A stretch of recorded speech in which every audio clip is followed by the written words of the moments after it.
साल था 1922। भारत अंग्रेज़ों की हुकूमत के नीचे दबा हुआ था, लेकिन दक्षिण भारत के घने जंगलों में एक ऐसा नाम गूंजने लगा था जिसने ब्रिटिश साम्राज्य की नींद उड़ा दी थी। आंध्र प्रदेश के आदिवासी इलाकों में रहने वाले लोग सालों से अत्याचार सह रहे थे।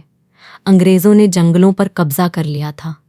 लकड़ी काटने पर रोक, खेती पर रोक, यहाँ तक कि आदिवासियों को अपने ही जंगलों में जाने के लिए अनुमति लेनी पड़ती थी। भूख बढ़ रही थी, गुस्सा बढ़ रहा था, लेकिन डर भी उतना ही गहरा था। और तभी उन पहाड़ों और जंगलों के बीच एक रहस्यमयी युवक दिखाई देने लगा। लंबे बाल, तेज आंखें, साधु जैसा पहनावा, लेकिन दिमाग एक योद्धा का नाम था। अल्लूरी सीताराम राजू कहा जाता था। वो जंगलों की हर पगडंडी पहचानता था, जानवरों की आवाज सुनकर दिशा बता देता था और गोलियों से भी तेज भाग सकता था। धीरे धीरे आदिवासी लोग उसे भगवान की तरह मानने लगे। लेकिन कहानी यहाँ खत्म नहीं होती। राजू सिर्फ लोगों को उम्मीद नहीं दे रहा था, वह उन्हें लड़ना भी सिखा रहा था। उस समय अंग्रेजों के खिलाफ खुलकर बोलना भी मौत को बुलाने जैसा था, लेकिन राजू ने सीधा युद्ध छेड़ दिया। रात के अंधेरे में घने जंगलों के बीच ब्रिटिश पुलिस चौकियों पर अचानक हमले होने लगे। अंग्रेजों के हथियार लूट लिए जाते, गोदाम जला दिए जाते और हमला करने वाले बिना कोई निशान छोड़े जंगल में गायब हो जाते। ब्रिटिश अफसर समझ ही नहीं पा रहे थे कि आखिर ये आदमी है कौन।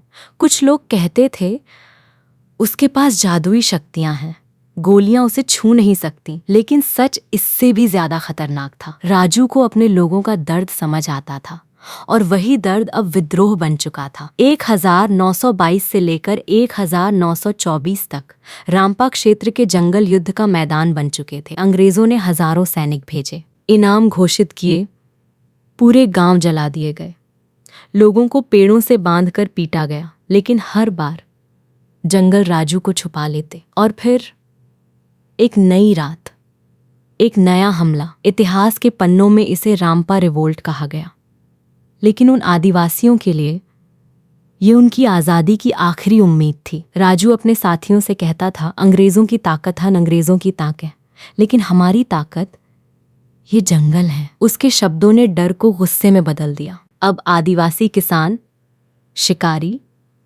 मजदूर सब योद्धा बन चुके थे। अंग्रेजी सरकार बुरी तरह घबरा चुकी थी। ब्रिटिश अफसरों की रिपोर्टों में लिखा जाने लगा, ये आदमी सेना से ज्यादा खतरनाक है।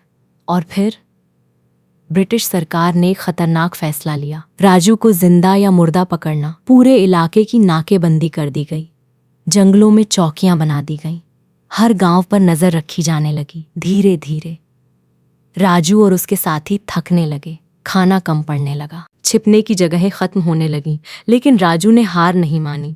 एक आखिरी लड़ाई की तैयारी होने लगी। साल था 1924। जंगलों में बारिश हो रही थी, हवा में मिट्टी और बारूद की गंध घुल चुकी थी। और तभी अंग्रेज़ों को एक गुप्त खबर मिली, राजू की लोकेशन। कुछ ही घंटों में पूरा इलाका सैनिकों से भर गया।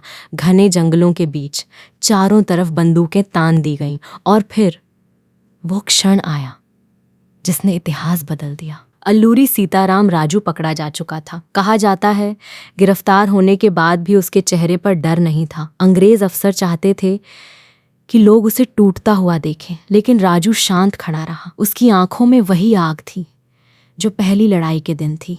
फिर उसे एक पेड़ से बांध दिया गया। आसपास गांव वाले खड़े थे, कुछ रो रहे थे, कुछ कांप रहे थे, लेकिन जंगल पूरी तरह शांत था। और तभी गोलियां चलाई गईं। 1, 2, 3। भारत का एक और योद्धा मिट्टी में मिल चुका था। लेकिन कहानी यहाँ खत्म नहीं हुई। राजू की मौत के बाद भी उसका नाम जंगलों में जिंदा रहा। आदिवासी बच्चों को उसकी कहानियां सुनाई जाने लगीं।